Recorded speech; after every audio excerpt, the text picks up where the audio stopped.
Hello दोस्तों, नमस्ते। एक हम लोग बहुत धमाकेदार नाच कारवा नाच गीत सुनाने जा रहे हैं। गाना कैसा लगेगा? लाइक करिएगा, सब्सक्राइब करिएगा, कमेंट में जरूर बताइएगा कि गाना कैसा लगा। फुल आवाज के साथ देखिएगा आप लोग।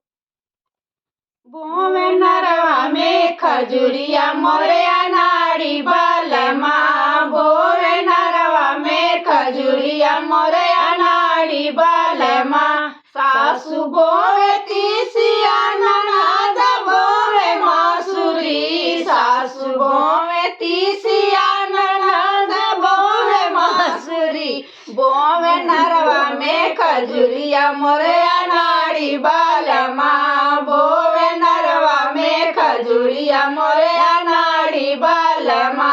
सासु सींचे तीसिया ननद सींचे मासुरी, सासु सींचे तीसिया ननद सींचे मासुरी। सींचे बना नरवा में खजुरिया मोरे अनाड़ी बालमा, सींचे नरवा में खजुरिया मोरे अनाड़ी बालमा। बोवे नरवा में खजुरिया मोरे अनाड़ी बालमा, बोवे नरवा में खजुरिया मोरे अनाड़ी बालमा।